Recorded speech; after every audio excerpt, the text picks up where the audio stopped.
네, 안녕하세요. 법무법인 가문의 문정균 변호사. 김계환 변호사입니다. 네, 오늘은 사망보험금 세 번째 시간입니다. 오늘은 뭐 두 번째 시간과 비슷한데요. 저수지에 차량에서 익사한 채로 발견된 사건입니다.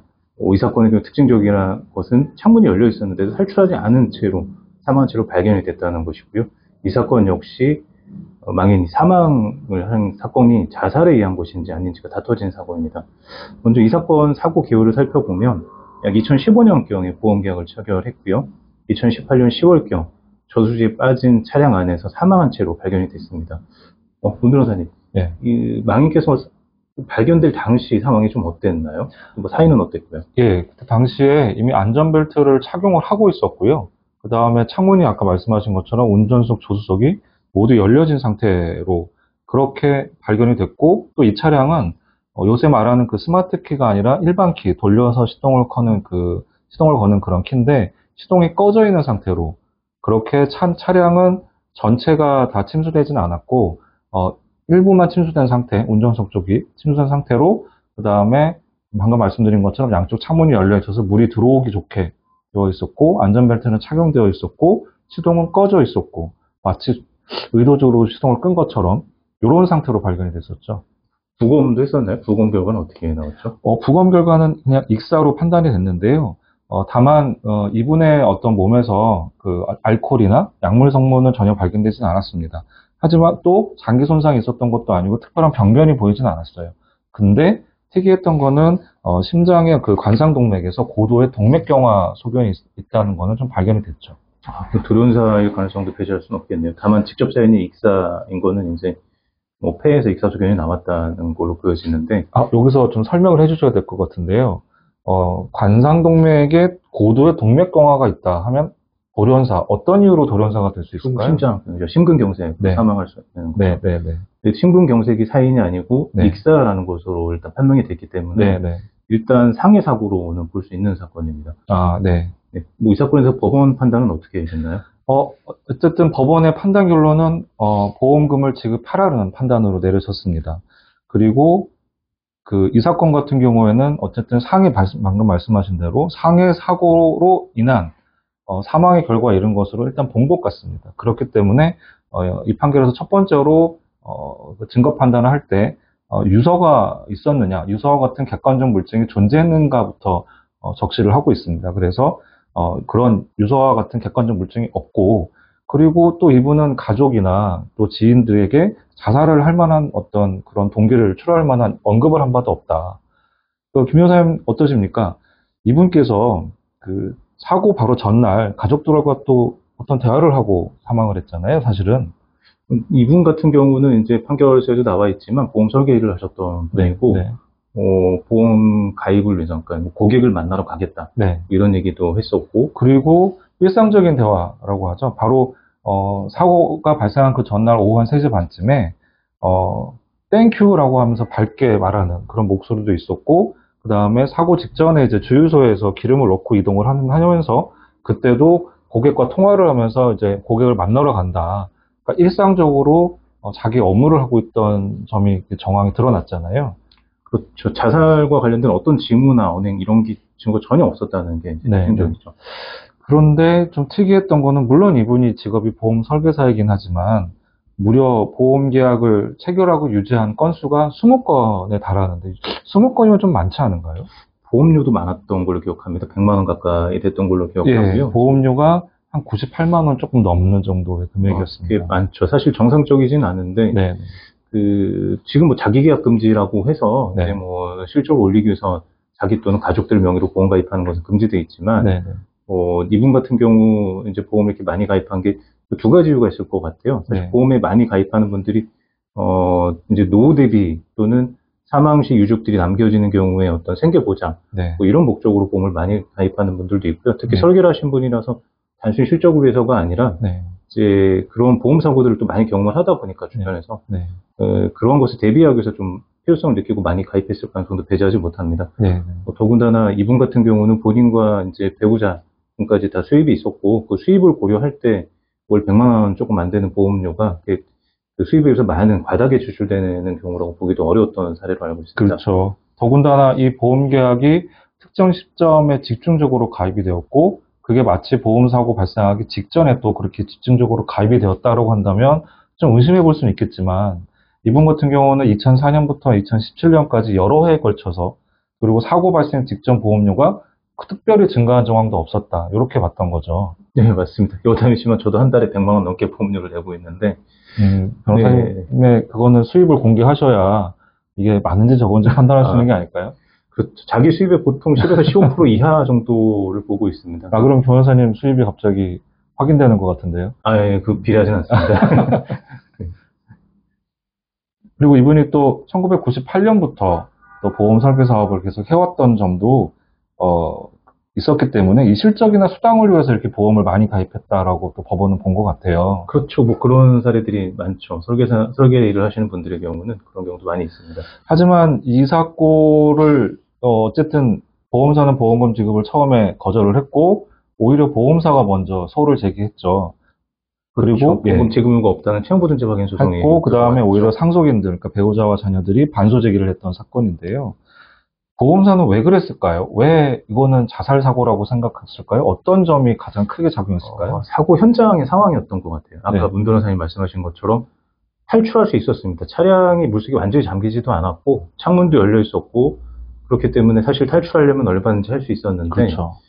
창문이 안 열려 있었다면 모르겠는데 또 벨트도 메고 있었잖아요.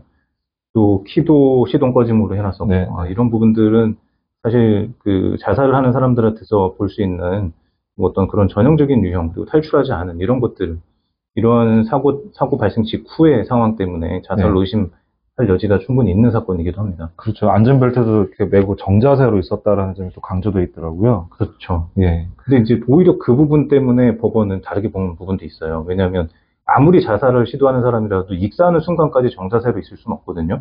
익사라는 게 굉장히 고통스러운 죽음의 과정이잖아요. 무려 진짜 정말 세숫대에 얼굴 받고 1분만 있어도 정말 죽을 것 같은데. 근데 그렇게까지 할 정도로 굳이 이 방법을 선택했겠는가 이렇게 법원은 본 거겠죠. 정말 자살을 해야 되는 정말 극도의 자살 충동을 느껴야 되는 그런 상황이나 이유가 있었어야 되고 또 아무리 앞전에 말씀 자살을 시도하는 사람이라 하더라도 탈출을 최소한 시도하는 거나 또는 몸부림치는 게 있었어야 되는데 이분은 정자세로 있는 게 오히려 더 이상했던 겁니다.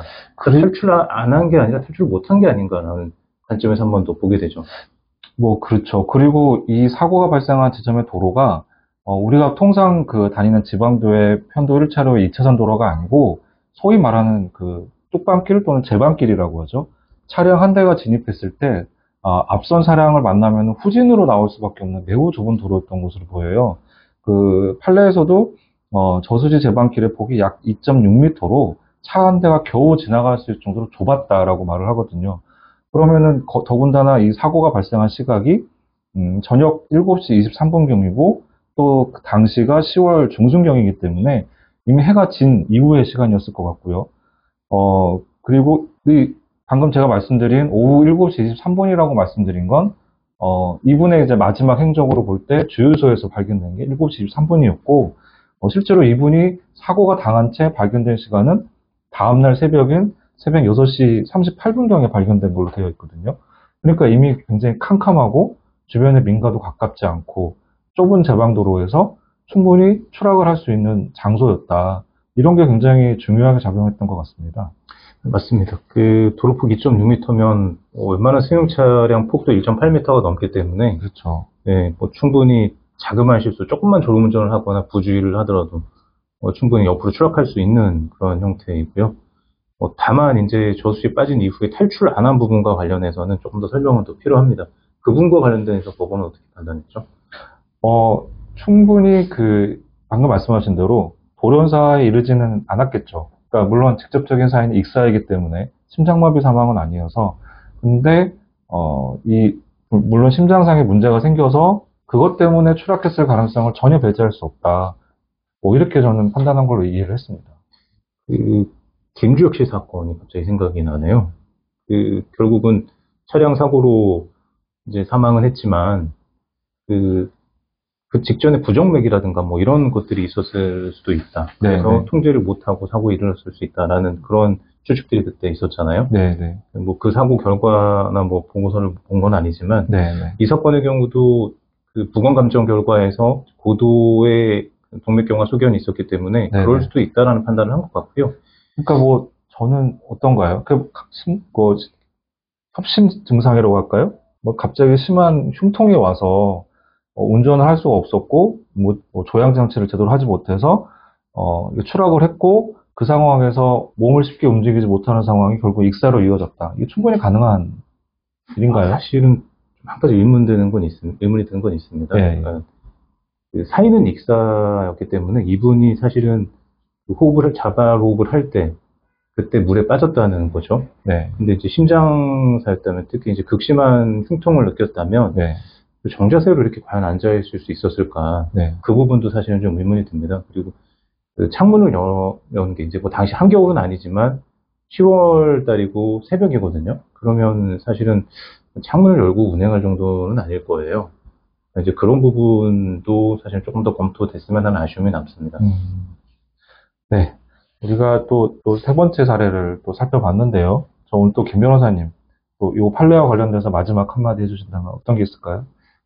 이 사건하고 아주 비슷한 사례가 있었습니다. 뭐 서울고등법원 사례고요. 뭐 저희 책에도 비교 판례로 소개가 돼 있는데, 이 사건의 경우도 마찬가지입니다. 이 사건처럼 자동차가 물에 빠진 상태에서 발견이 되고 그 안에서 사망치로 발견된 사례에서 주로 많이 문제가 되는 게 탈출을 하려고 했던 흔적이 있느냐라는 문제인데 이 고등법원 사례에서도 마찬가지였습니다. 여기서는 특히 변속기 레버가 이제 주차 위치에 있었다는 거죠.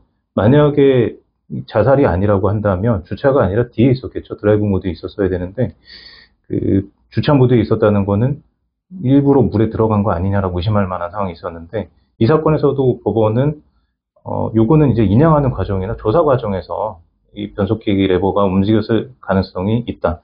이렇게 봤었고요. 그래서 그 부분이 이제 특정이 안 됐고요.